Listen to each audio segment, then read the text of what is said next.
I'm not going to lie. I hate games like this. I mean, I don't really even want to talk about it, but the bosses said we have to. We're paid to talk about it, so we will, and we're as disgusted as you are. Dang it. It's not how it was supposed to go, but there is a lot to break down. It's the DLLS Rangers Postgame podcast coming next.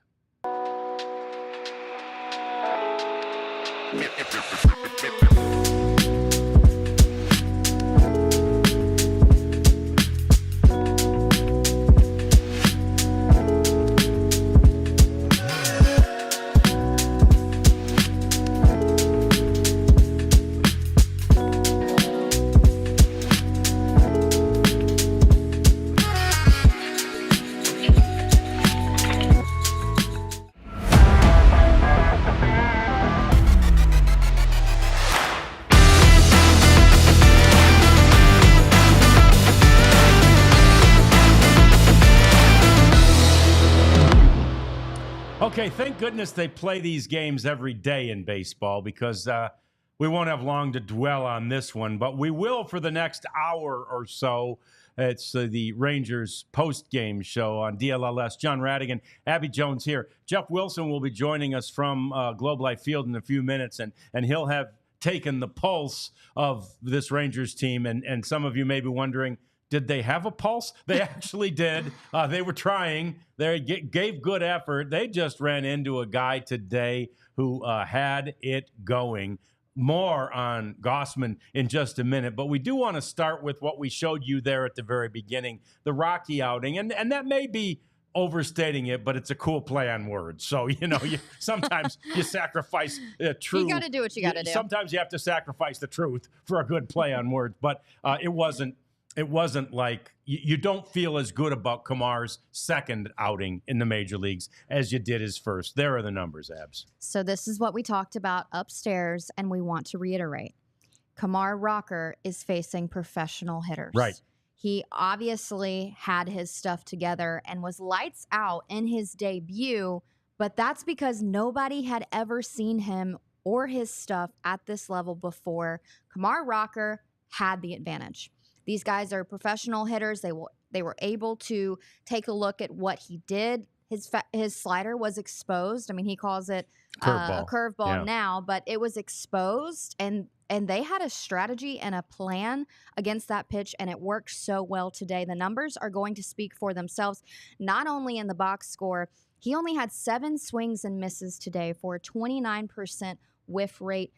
Compare that to his first start, 62%. I mean, right. That's a really big difference. And, you're not saying that because this was not like the first outing that this is going to be how it is for him for the rest of the season. Definitely not for his career. But there's going to be some rocky roads, play on words, because his stuff just got exposed. This is the first time that he's seen hitters adjust to his pitches, and now he's got to make the adjustment and learn how to work off that. That's the key word. And that's what separates major league from minor league, and I'm excited for his next outing. Yeah, that is how you stay in the big leagues, right? Getting to the big leagues is such a huge accomplishment, but my buddy Mark McLemore has taught me from the very beginning of the time that we worked together, that is, you don't just get there, you stay there. And if you're going to stay there, the accomplishment is staying there. And if you're going to stay there, you have to make the adjustments. Now, credit the Toronto Blue Jays, credit their coaching staff, credit whoever put in the game plan, and then credit the guys for adhering to the game plan. 27 curveballs or sliders, he likes to call it the curveball. 27 of them thrown today in this outing, and they only swung, took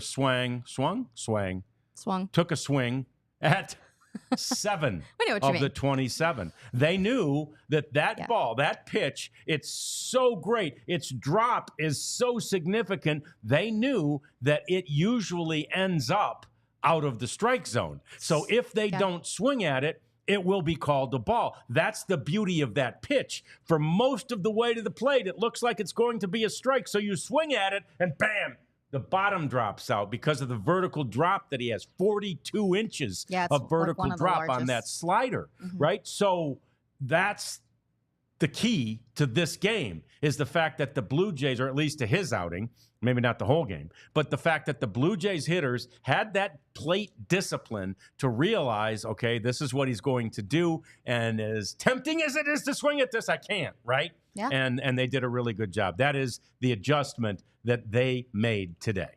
Because they are professional No doubt hitters, about it. No doubt. They're in the same boat as the Rangers. They're not contenders, but there's still there's a job to be done, and you are not going to throw this in the towel, throw in the towel just because you're out of playoff contention at this point.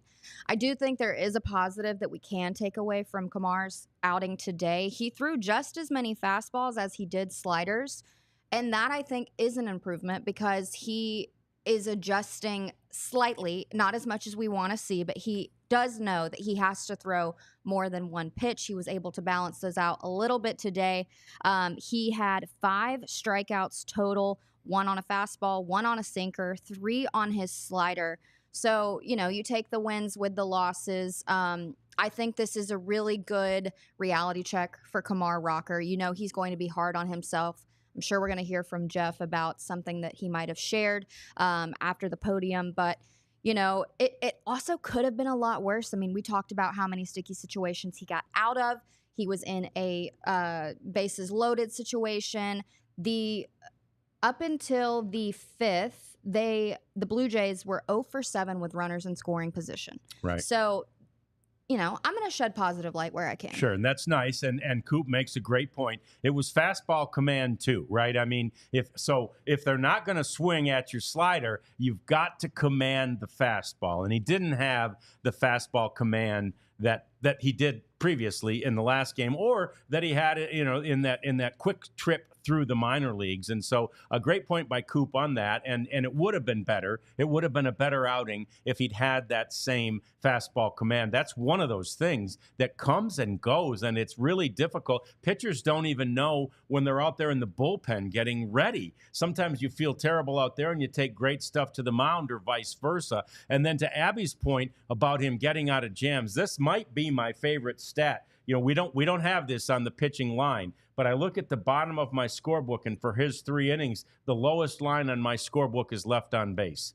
2, 2, 2. He left 6 runs on the bases, right? Yeah. That's beautiful. That's working out of big. jams in each and every inning. And it was just great that, the one strikeout that they thought wasn't a strikeout, and it was like, you swung, your bat went through the plane. And then he struck out to, end his outing. His last hitter faced was a strikeout. And if you heard the cheering, that was me, because I won my sleeper bet with that one. It was 4.5. Was cheering along. It was 4.5.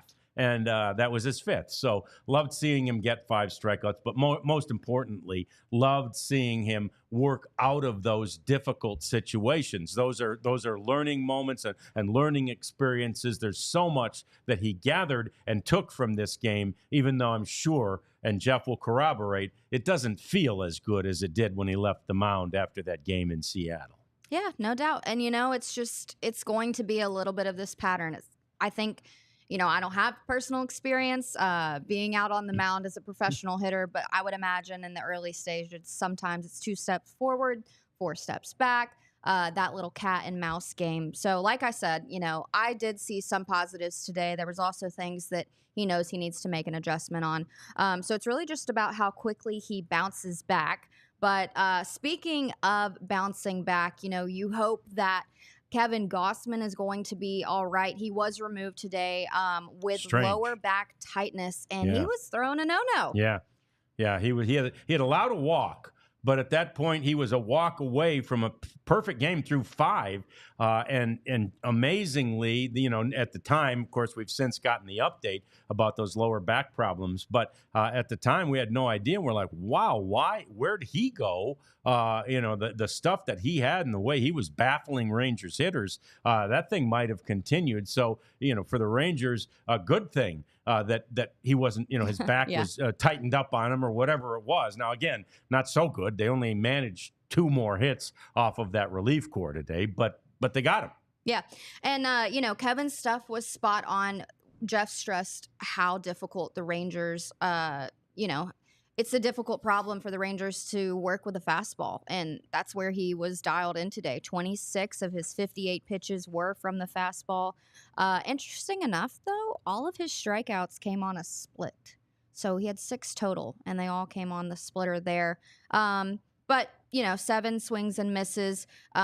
So, again, you would have liked to see him compete a little bit more left with the lower back tightness, but I think give props where props is due to the bullpen, because it was Rads. I mean, it wasn't a perfect game, but for a while it was pretty dang close. The Blue Jays, their bullpen, second highest ERA in MLB with 4.8. So you see that stat, and you think when he goes out of the game, the Rangers are going to be able to do some damage here, and they really just didn't have that much of an opportunity today. No, they didn't. And amazing. I must admit, I had lost track of where Dylan Tate had landed, the Rangers' first-round pick, number 4 overall back in 2015. And good for him. He's a good kid, and he didn't work out for him here. But he had a real nice inning for the Toronto Blue Jays today. Dylan came in there and struck out 2 and allowed no runs, no hits, and no walks in his 1 inning of work. So he was part of that, that cadre of 3 other pitchers who finished off the game for Kevin Gossman, who obviously had some fatigue or some tightness or whatever it was in the back. And when he's pitched as well as he did today, we'll really hope that as they move on, he feels well enough to go next time out. The Rangers and the Blue Jays, ironically enough, are exactly tied record-wise, right? These two teams are sort of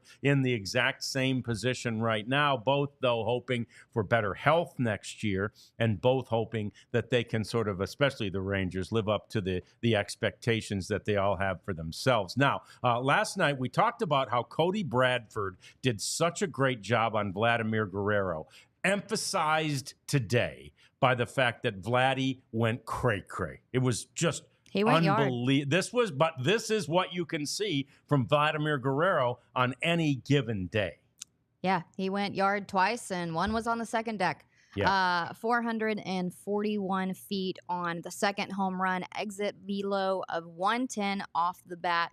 422 and 109 off the bat. So he's just a monster. He is. He was on base. Has on base 4 times. He 5 plate appearances, on base 4 times today. He had a walk back in the 3rd inning, a single in the 4th, a home run in the 7th, and a home run in the 9th. So, and that one in the 9th, I mean, really, neither one of them were both no doubters. Yeah, no doubter. The first one went into the upper deck and left, but that one that went to straightaway center field. That was home run derby-ish. Oh, my gosh, that thing got out of there so quick to straightaway center field. So, that's what you worry about with Vladimir Guerrero, and I think it points once again to just how good the control was and the command was for Cody last night, Cody Bradford, who kept him off balance and basically kept him, obviously off the scoreboard last night. Yeah, no doubt about that. And you would hope to see a little bit more offense from the Rangers today, no doubt. Josh Smith was, it got joyful for a split second, Rads. Josh Smith in the 7th got on base and then quickly thrown out at second. Yeah, it was, I mean, literally, didn't, like, he stretched it, tried to turn it into a double, and got thrown out. So it was a single for a very, very short time, and then thrown out at second. Great throw, great defensive play by the Blue Jays there. Look, they were scrambling. They wanted to at least win one in this series. They're headed to Tampa Bay next, and the Rangers obviously were hoping to sweep. Now, with both of these teams at 80 losses on the season, 73 and 80 each, obviously we know that the Rangers, the one we're concerned about, have one margin for error if they want to finish at 500, right? So with 9 games left, they need to go 8-1 in order to finish, at even 81 and 81. Probably a tall order, but it's not out of the question. And it's something. Look, we've seen this series. We've seen great effort. We've seen great intensity, and we've seen 3 really strangely different games. 13 runs on 13 hits the first night, and the Rangers win a slugfest. Last night was actually fairly similar to this, as the Rangers keep the Blue Jays off the scoreboard and win 2-0. And today, that 4-0 game for the Blue Jays as they sort of turned the table, and they got the better pitching performance today. Yeah, no doubt. And we will get into Wyatt Langford and his rookie number soon. You guys asked a great question earlier. But, he was, what was it, 7 for 10 In on plate base in this appearances, yep. series? Yeah, and he just had an unsuccessful day at the plate as well. So, it's, you're not everyone's going to have their day at the same time. And sounds like collectively a lot of the Rangers just didn't have their day. Yeah, you tip your cap to their pitcher. We talk more about the Rangers offense and the futility therein today as we come back. And we also will hear from Jeff Wilson. Jeff's there.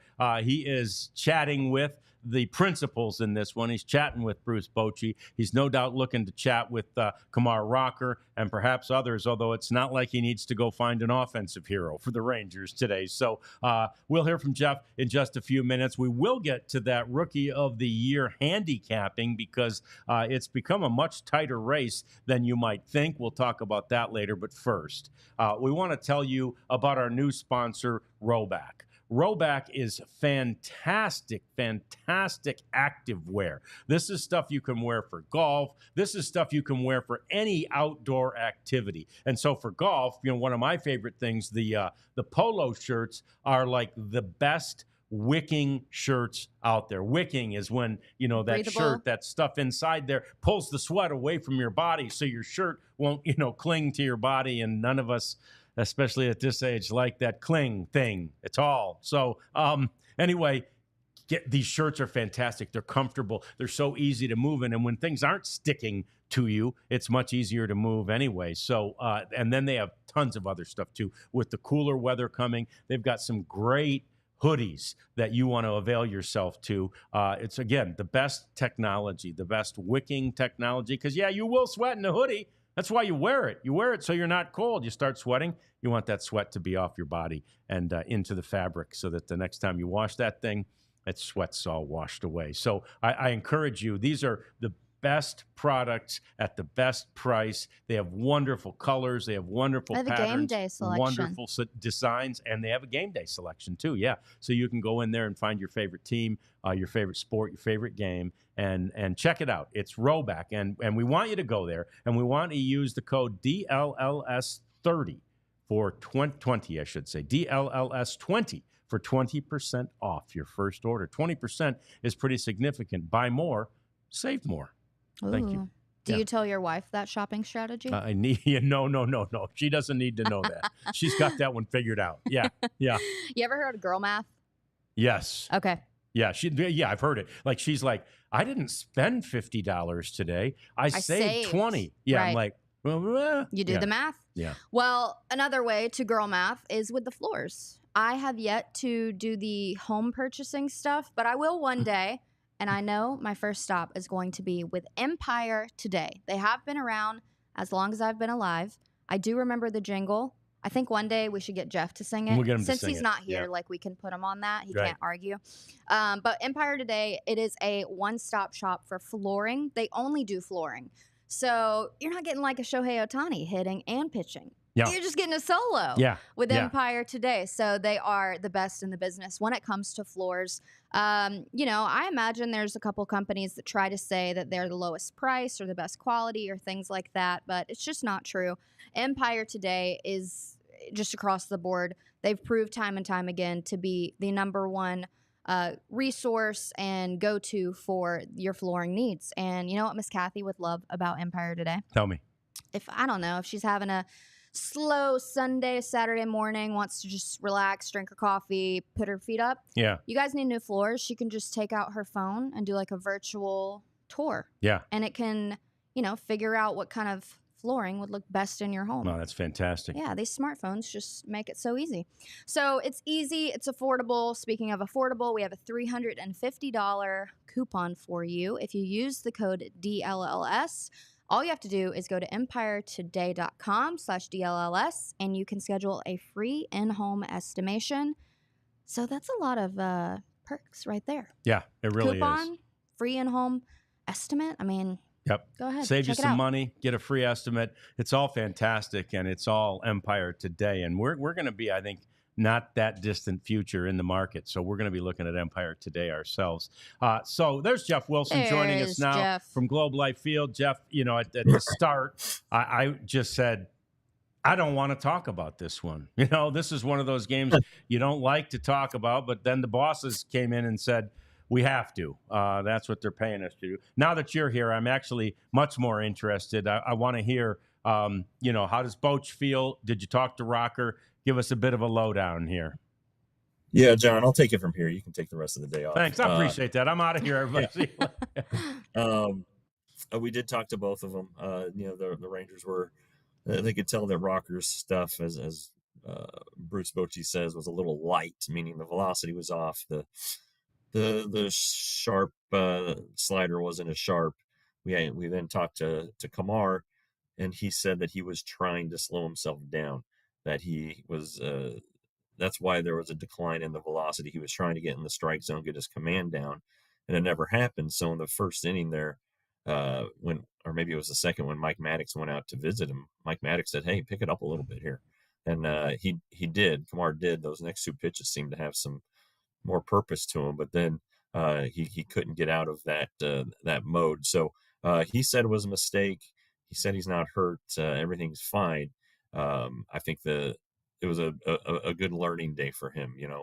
When he's at his best, he said it's when he's on the attack, and he wasn't doing that for whatever reason. He even said the second start of my career isn't probably the best time to try that. So they're going to be learning curves, learning pains, speed bumps with these guys, even as good as Kamar Rocker is. And despite lasting only 3 innings and throwing 71 pitches, he really should have gotten out of there with only 1 run allowed. As it is, he allowed 2. One of them was unearned. So he did battle. He made pitches when he had to, but it wasn't probably didn't match the hype that came along with it. Yeah. And, I think a lot of people forget that he is coming off of Tommy John surgery. Obviously, he's fine if he's playing at the major league level, but it is something to consider, because that's why he's on a pitch limit as well. He's not going to go out there and throw more than 75, at least in the first 2, because of that. And you're just going to have days where velo is down a little bit, and it's because of, something that he's endured and been working on this season. Yeah, it's true. And Jeff, to your point about working out of jams, he stranded 2 runners in each of the 3 innings that he was in there. So it could have been, obviously, it could have been a lot worse. And as you mentioned, that ball got Zeke, kind of ate him up and got past him there to allow for that 1 unearned run. So that is, and did he talk about that, sort of fighting through some of those things and coming out on a positive side in many cases there? Yeah, he did. But to Abby's point, though, she's right about the Tommy John. It's something that Bruce Bochy talked about. These guys have that. They'll run into it. Tyler Mahle ran into it and ended up on the injured list. We're not talking injured list for Kamar, but it does happen. It happens to the best of these guys who come back from Tommy John. Maybe it happens tomorrow to Jacob deGrom. Maybe he's a little bit short on velocity. Who knows? But to your point, yeah, he did talk about how he was able to battle a little bit. Carson Kelly, we talked to Carson Kelly, and he said Rocker made pitches when he had to. And, the 5 strikeouts are an indicator that yeah, the stuff when it was in the zone was good. And, he got some big strikeouts when he needed them. And that goes to making the pitch or whatever it is. But, not an awful day, just not like it was last Thursday, and not like it's going to be going ahead as he goes through this career. But everybody's going to have a day like this. Yeah. Hey, Jeff, the strikeout of Jimenez got me cheering. That was his 5th. 4.5, baby. I got my sleeper bet. You dang right. Dinner's on rats I hit tonight. that one, but the offense kind of let me down. I was hoping that Josh Smith would have extended the game there in the 9th to get Wyatt Langford in at bat. But yeah, so my sleeper bet did not hit. But we can talk about that a little later. Nobody hit on the Rangers. No, it was I was about to say that was a week. Game today. But speaking of the strikeouts, so Rocker through 2 outings has 12 strikeouts total. That is tied for the second most ever by a Rangers pitcher in their first 2 starts with the club. So, yeah. Again. And Jeff, Abby made a great point at the beginning of the show too. Just the fact that, look, no matter what stuff he had today, Rocker. He's facing major league hitters, and they'd seen him now once, granted not in person, but on film, on tape, and they kind of had a plan. They executed it very well. He threw 27 curveballs. They only swung at 7 of them. So, tip your cap to them for putting together a pretty decent game plan. Yeah, the Mariners, I think, lead the American League in strikeouts. So they're I don't know if they're free swinging or what they are, but they're not the most patient club around. The Blue Jays are kind of toward the lower part in the American League in team strikeouts, and they probably, these these scouts get paid pretty well to make assessment like this, and they're probably like, if you see a slider, make sure it's in the strike zone, and it wasn't. So he was getting Kumar was getting behind in counts, and then having to throw over the middle of the plate. He didn't give up but 2 hits, but still they were putting the ball in play at times. And when you put the ball in play, errors happen, like what happened to Ezekiel Duran.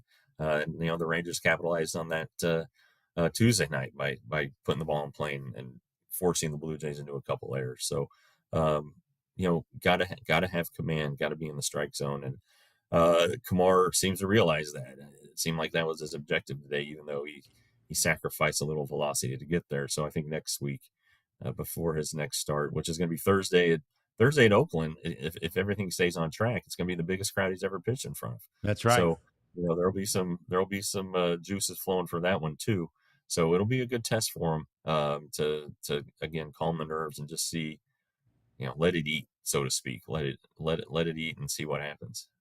Yeah, and that Thursday, if you hadn't been paying attention, that Thursday game in Oakland is the final game at their stadium, and it is expected to be a madhouse there. So that'll be another interesting test for Kumar Rocker that day. Jeff, a question in the chat from Natalie: why wasn't Young in the game? I know that Bruce Bochy, we talked with him yesterday about just what a nice job he's doing massaging the batting order at this time of year. This was just a day for Josh, right? Yeah, part of this month and building for the future is making sure guys get rest and can avoid an injury or whatever, and I'm sure Josh will be in there this weekend. We saw him walk around the clubhouse. He didn't seem to indicate that anything was wrong, and we didn't ask the manager about it just because we just probably, hopefully correctly assumed that Josh Young is healthy. So not sure it would have made much of a difference. It might have made a difference on that play though, in the third. Yeah, no doubt. What else? You got anything over there? We're getting to Wyatt. Okay, yeah. Let's do it. Wyatt Langford. Somebody asked a great question in our pregame show. Is Wyatt Langford, with the success of September, now entering the Rookie of the Year conversation? I think at first we were like, no, he didn't do it long enough. But then Rats got to crunching numbers, and it's looking a little bit better than we thought. Let's take a look at the list of candidates right now. And here's your, basically your top 5. And it depends on which service you look at as to how these guys are ranked. Someone was in the chat saying they thought that they saw Austin Wells at the top today. It is interesting, as well as the Yankees are playing. They do have 2 rookies that are in the conversation. Colton Krauser for the Orioles, who had a big walk-off today, by the way. They beat the Giants in walk-off fashion today. And then, you've got the Red Sox, Abreu, and Wyatt, right? And in some order, all of those guys go. How do you judge them? One's a pitcher, 4 of them are hitters.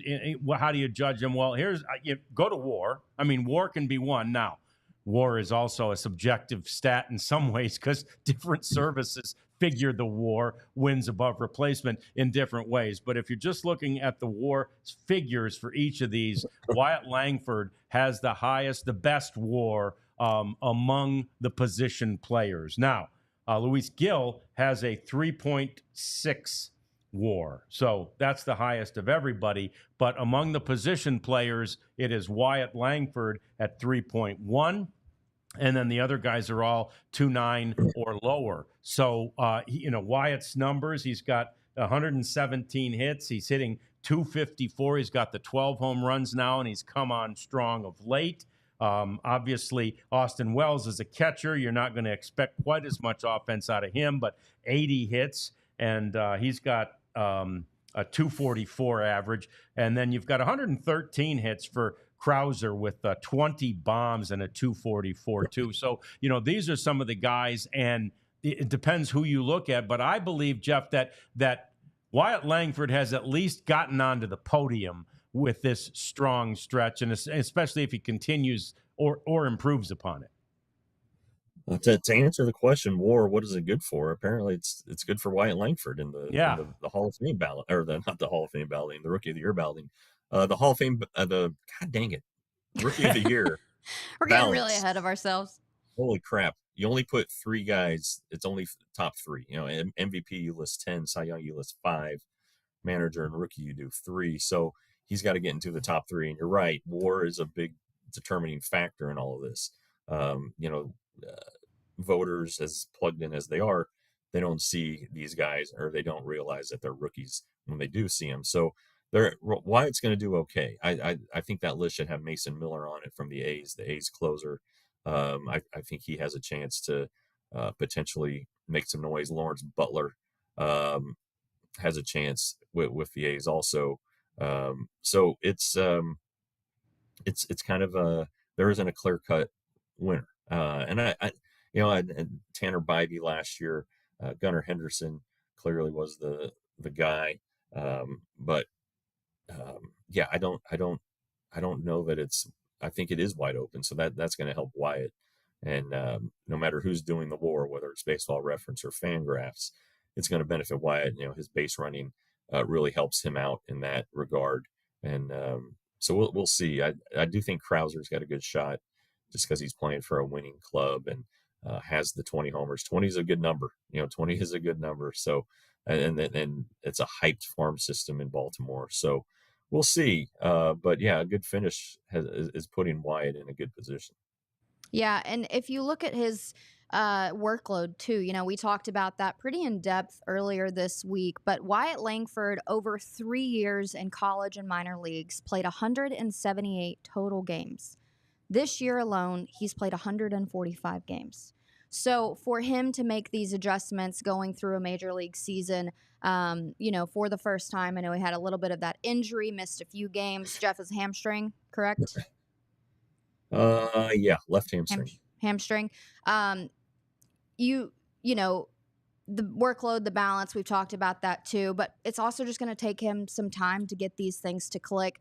It seemed like September is when it really solidified, at least numbers wise. He's hitting 344 this month, 16 runs scored in 16 games. So he's figuring, today he was unsuccessful, but he's figuring out a way to be valuable in every single game. And I think that's the best thing that you can ask from a rookie. No doubt about it. And he has, continued to show poise. He's continued to make adjustments. And Bruce Bochy yesterday, Jeff, was talking about exactly what you brought up when we were on the show yesterday, which was he's figuring out he doesn't need to take quite as many swings every day, right? And the next challenge is the offseason. Boch talked about that too, right? Is to figure out what he needs to do to best position himself to be completely ready and healthy for another 162 next year. And that may take more than one offseason.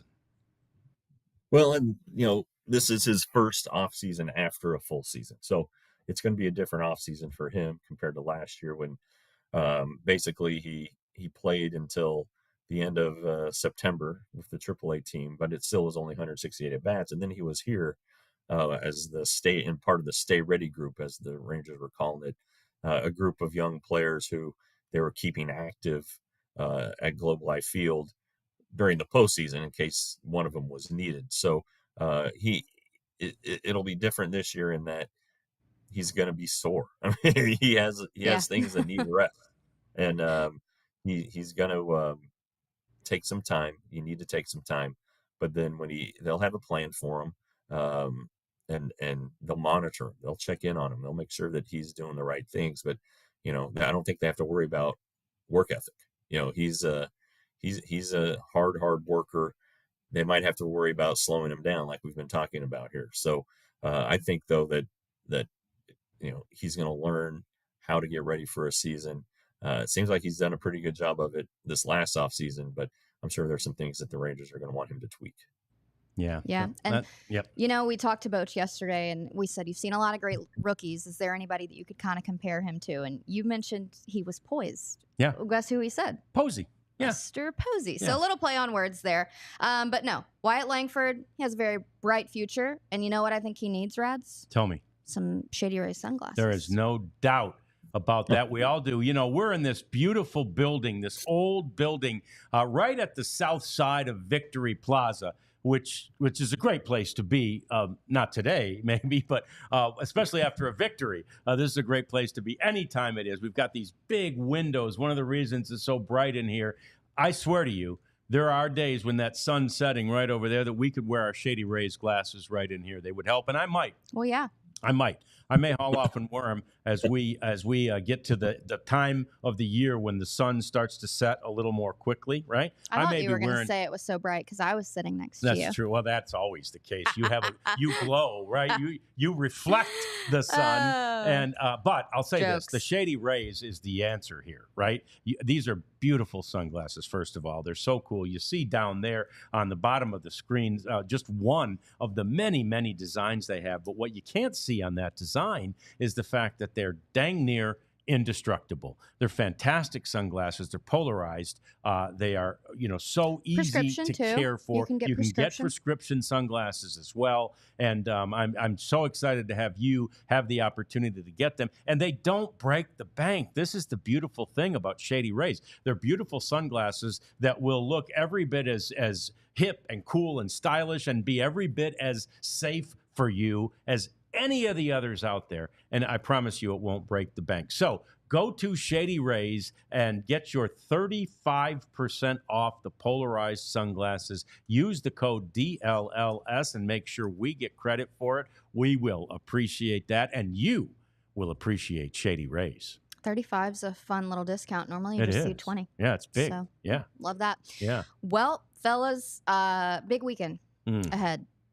Rangers just announced the starters for this weekend. You got DeGrom. Yep. You got Scherzer. Yep. And you got Heaney. And guess what? You're going to want a game ticket. No doubt. And the games are all either sold out or very close. I know that. Yeah. So you need to go to Game Time because that is your one-stop shop for game tickets. Live events, sporting events, music, concerts, or comedy shows. I live across the street, and sometimes if I have a night off and I hear some noise outside the AAC, I'm like, who's performing? Yeah. Sometimes it's Travis Scott or Future, or I like stand-up comedy a lot. So, do you? Yeah. Yeah. So I'll just take a look, and it's like $50 for a ticket. So I will go and make a night worthwhile. Game Time Picks is a new feature that you can find your tickets easier. So they not only have the lowest prices, but they also have this panoramic view, and you can make sure that you're getting the best seat in the house for your dollar amount. So we have a cool little graphic here that's going to show you what Game Time looks like. It's super user friendly. I think anybody could quickly log on here, find a great seat at a great price, and go to a Cowboys game, go to a Rangers game, Mavericks game, Stars games, all the things. Take the guesswork out of buying tickets with Game Time. Download the Game Time app, create an account, and use code DLLS for 20% off. It's amazing. I don't believe I've ever seen a stand-up comic in a venue that big. My son recently went. I think he went to the guy that doesn't wear a shirt, Bert Chrysler, I think is his name. And I just said, call him No Shirt Guy. The No Shirt Guy. And I was like, it was in the AAC, and he goes, it was fantastic. Not a bad seat in the house, and you can hear him and you can see him, and it's not like he paid big bucks for really close up seats. It's amazing that these stand up comedians are drawing stand-up comedy is where it's at. That kind of crowds right now. I've enjoyed recently have discovered the guy Nate Bargatze, also a very fun guy to watch. And anyway, so that's a little comedy talk for you. But I had no idea they were selling out the likes of the American Airlines Center these days, but they are. And Game Time's a great place to go Barkley, get them. Anywhere. Yeah, it's good fantastic. So let's get into this weekend series, Jeff, a little bit because it's it's the final one for the Rangers this year. And for me, that's always a bit of a sad time when, there's no more baseball games that we get to go and watch. And, we, in our world, we don't get to go talk to Boch and hear his interesting stories and talk to the players and all that. But it's a big series, too, in that there, especially the first 2 days when you've got DeGrom and Scherzer going, both coming off of the injured list, one coming off Tommy John surgery. There is a lot to look at and a lot to look for this weekend. Sure, and I think the interesting little wrinkle is that these are the pitching matchups last weekend in Seattle, so the hitters are going to be pretty familiar with the three Rangers pitchers and vice versa. And so the Rangers hitters will have to adjust, and Mariners hitters have to adjust, and Jacob DeGrom, Max Scherzer, and Andrew Heaney are going to have to adjust. Now I don't know that Jacob DeGrom does a lot of adjusting. When he's on, and his stuff is just great. But maybe pitch sequencing changes a little bit, something like that. But as for Jacob DeGrom, 60 pitches will be his limit, kind of like last week. He wanted to get through 5 on that last week. I'm sure that's his goal again this week, but probably 4 innings if we're being realistic here. And again, it's just him getting back into the swing of things and getting the feel for his pitches and making sure the shapes on them are good as he goes into the off season, so he knows what to work on. For Scherzer, again, it's an audition for next season. Make sure he stays healthy, and he wants to be able to show all the teams that he can help. And of course, he wants to help a contender. He's going to be 41 next year. He doesn't want to go pitch for the White Sox. So I think that it's big for him. And then Heaney's already, he's in the catbird seat. I think he's done enough this year to get at least a 2-year deal, I would think, next year. And I don't know that it'll be with the Rangers. We'll see what happens and what shakes out on the pitching side. But the Rangers should have a chance in all 3 games. These guys should give them a chance. And again, I would suspect that Jack Leiter is pitching tomorrow or Saturday behind DeGrom or Scherzer. Yeah, were you at all surprised that he didn't go today? Boch told you and told the collected media before the game that certainly Jack was available and a possibility today, and instead he goes with, after, Kumar went only 3, which was probably a little bit of a surprise to everybody. But, it goes with Pennington and then Festa, Chafin, and then Garabito. But any surprise at all that wasn't a good spot for Jack Leiter? Maybe on the surface, but they also want to give him enough time to get ready. They want him to be able to treat it like he's a starter and getting ready as a starter would, or as he normally would, or at least as close to it as possible without being to go onto the field and do his warm-ups. So I think that if they had known Kumar was only going to last 3 innings, then they would have had a spot for him. But I think they were anticipating that he would get a little further along. I guess they know then that DeGrom will not go more than 4 innings tomorrow in all likelihood. So maybe that's the spot for Leiter. And, he needs to pitch. No questions about that. We talked about it in the pregame. It's an important time for him as well. Just getting his innings, getting his reps. It doesn't matter if they're in relief or as a starter. Of course, he's going to be a starting pitcher and be a candidate for the rotation next spring.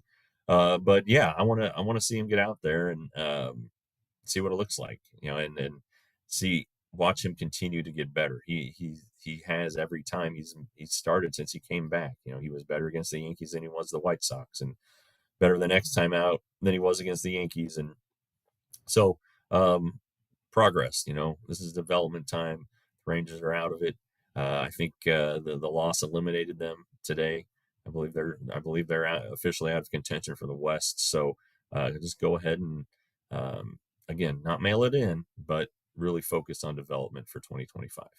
Yeah, and that's a very valid point, Jeff, because I literally talked to Jack about that yesterday. And I was like, I know that your routine is huge to you. Are you super pressed now that you're in the pen? And he's like, actually, I kind of have more time, but it's weird. You got to space it out. You don't want to tax the body, all of those things. So, yeah, I think that it would make more sense if he anticipates, hey, with the 4th inning, that's kind of my go time. So, yeah, makes sense. Yeah, and just logic. If logic prevails, again, I don't think anybody was really expecting with a 75 pitch limit. You just figured Kumar would go a little longer into this game, a little deeper, I should say. Yeah. In the game, he threw 71 pitches. But if you're going to try to get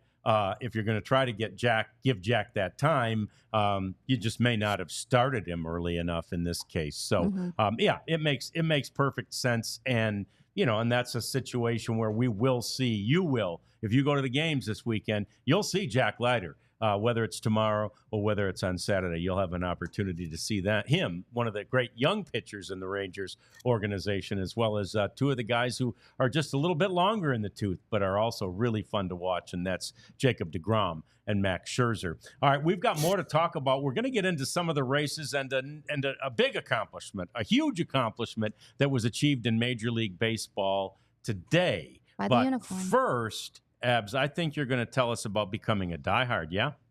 A diehard, yeah. If I could persuade any of you guys to become a diehard, I would do my best. And somebody had a funny comment, said there were a few people in the chat.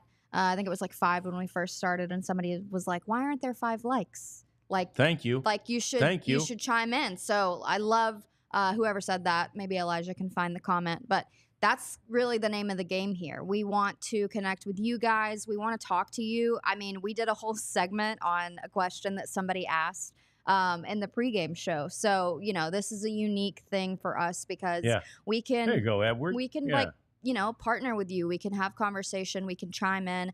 Super chats are a new thing that we are really excited about. But upgrade your fandom, become a diehard because you're joining a community. And that's really why you like sports. Right. Yes. How many times do you see somebody wearing, a Luka jersey? Like, you just want to go give him a high five. Maybe you don't know anything about him, but he's a Luka fan, so you like him. Same with us. So join the fandom. You get a free t-shirt of your choice every single year. You get access to premium diehard level content, which Jeff is now pushing out from the Rangers side of things. We've got a great team covering the Cowboys, the Mavericks, the Stars, as well, TCU. I think some WNBA is going to be in the mix, and you get 20% off of all merch and events. We're going to have some fun events. Yes. Spring training's been thrown around here. Yep. I'm packing my bags because I'm going to need to go to the desert then. No doubt about it. It's so much fun, and it would be fun for you. Believe me, if you've never been, you want to be at spring training because you are like walking the same path that the players do to those fields, especially out to the backfields. And so especially if you go early when they're going out to do stretch and to do their PFP and then all their warm up exercises beforehand. I mean, you could walk right next to Jacob deGrom or, Jonah Heim or whoever your favorite guy is, Wyatt Langford or Josh Young. So spring training's awesome. And you're right. And we're going to, if you go out there with our trip, we're going to do something real cool in addition to all that. Yeah. So join today at alldlls.com/join/diehard. Yeah. And Abs mentions the shirts. You get a shirt, a new one every year, every time you sign up for it. That is all a part of our merchandise. And we call it the merch. But merchandise, and we're beginning to sell that like hotcakes. And the cool thing is, it's not like they just throw you like the crappiest looking shirt if you become a diehard. You get to pick.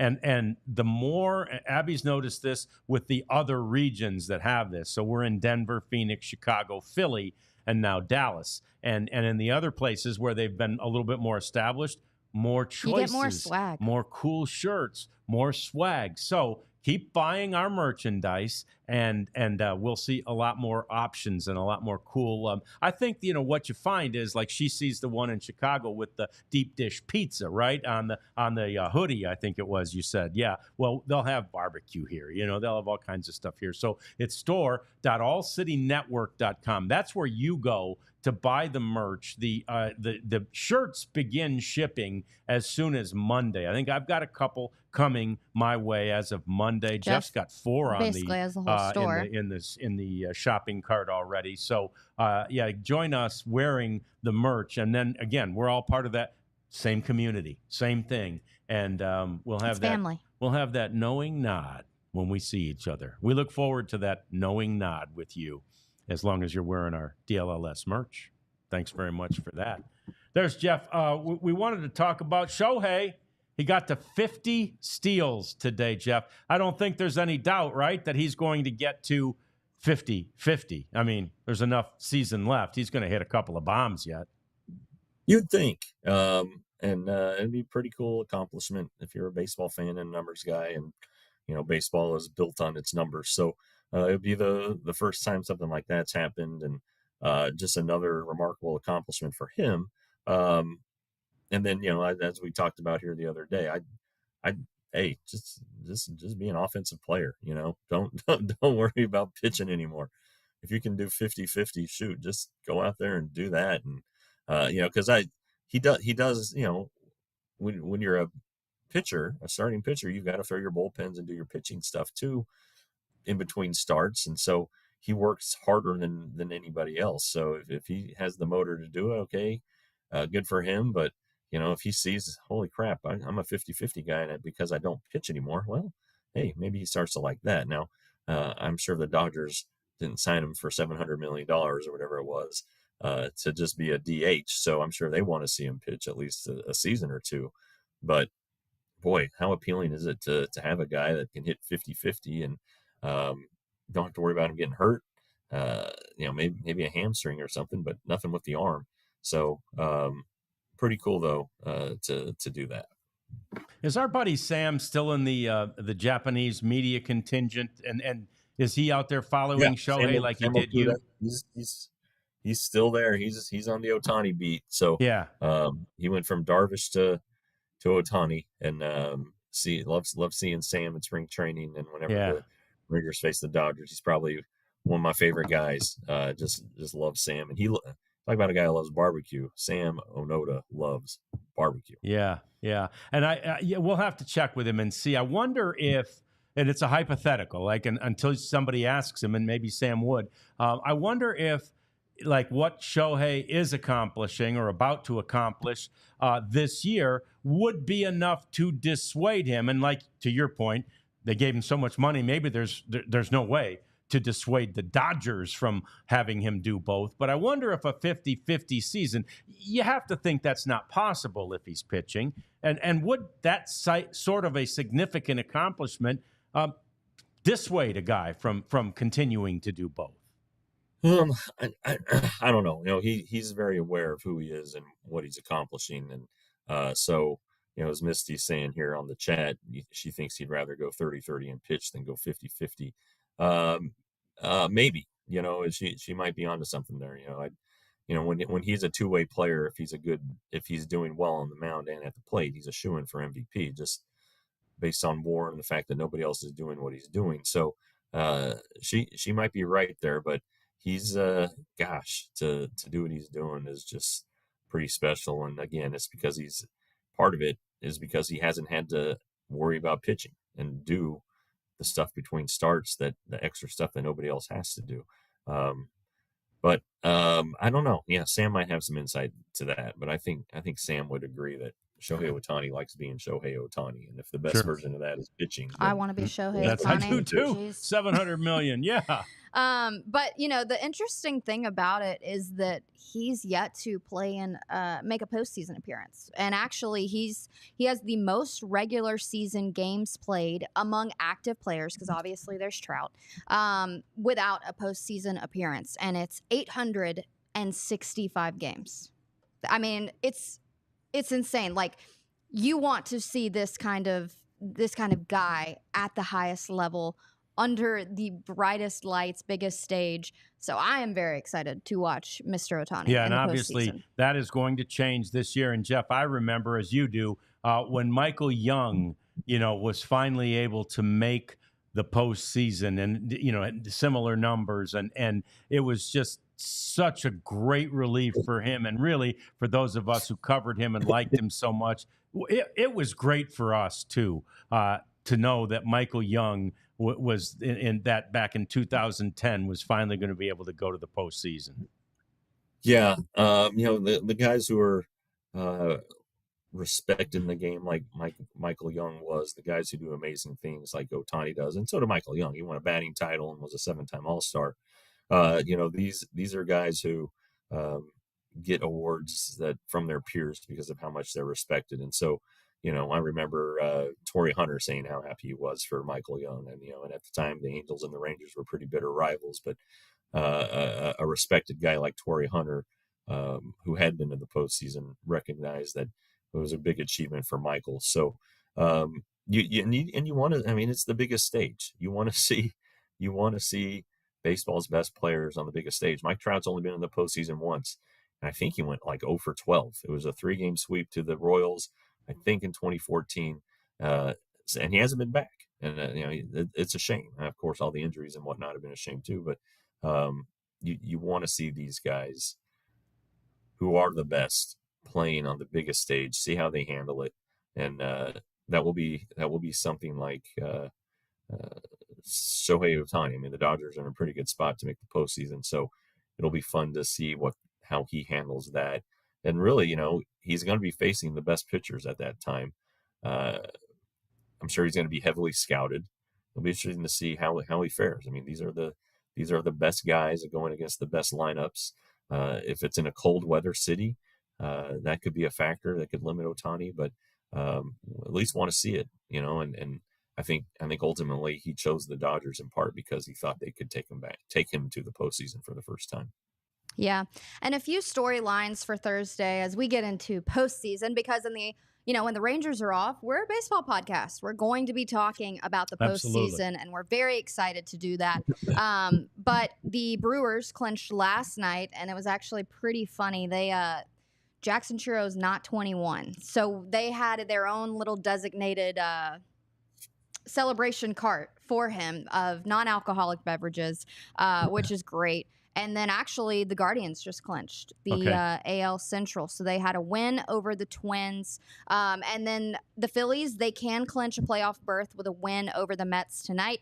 The Dodgers can clinch a playoff berth with a win in Miami, and they are in the top of the fifth now, 7-1. So yeah, and by the way, promising. Shohei's got another steal in that game. He's 3 for 3. Ridiculous. He's added another steal, so he's at 51. And speaking of that celebration that the Brewers helped stage last night, Jeff, we remember too from those 10 and 11 teams where Josh Hamilton was out for obvious reasons, not going to participate in any of the champagne or beer-soaked celebrations, and the Rangers always had a special one for him. And I know that's one of the things that made him know and made us know what a part of their family he was. Yeah, and C.J. Wilson also didn't drink, so C.J. That's got sprayed with Sprite or whatever it was they did, and they did it on the field for Josh. Celebrated out there to make sure he got the to celebrate and partake without getting doused in alcohol and wanting to rush off to the nearest bar. So that's part of the reason why he succeeded here, was because the Rangers were so receptive and understanding of the battles he's going through. I mean, addiction is a disease, and I'm sure we all know people who have been addicted to alcohol or drugs, and it's a battle, and it's ugly, and every day, one day at a time. Every day's a battle, and he had some slips along the way, fell off the wagon, if you will, infamously enough, and so it's hard, but I'm gonna guess though that Jackson Churro had some champagne. I was gonna say, yeah. Right. I don't know if they were carding him. I'm gonna guess that he got a little alcohol in his system. Yeah. But Josh, he's from every indication, is that he's still doing well on the sobriety front. His parents are near him all the time now, and so good for him. It's a battle. One of my favorite guys. He's he gave me the 4-homer game in Baltimore. I was fortunate enough to be at that. Still haven't seen a perfect game. That's the last thing I need to see is a perfect game, and then I can head off into the sunset. Yeah. No, it was fun. It was really a joy covering the guy. It was, and I do love I love Misty's 1985, her comment about the great Ernie Banks, who went 2,528 games. My goodness. With no postseason appearances and loved every day.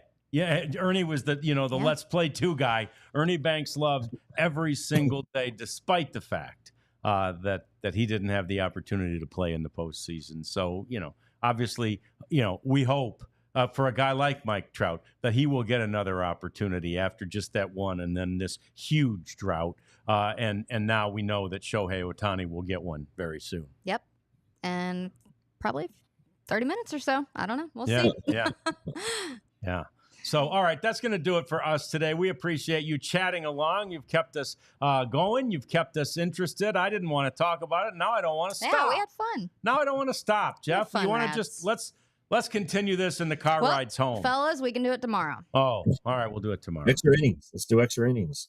Yeah, little extra We innings. have an extra innings podcast. Yeah, we need to. All right, we'll put that on the radar out here to the salespeople. We'll get a little extra innings podcast. So anyway, Rangers lose it today by a final of 4-0. They do win the series, though, 2-1. The Blue Jays are out, and now it's the Seattle Mariners into town. Tomorrow at 1:00, we will be here on the stream talking with you, and we'll be talking about the Rangers because this is the DLLS Rangers podcast. See you tomorrow.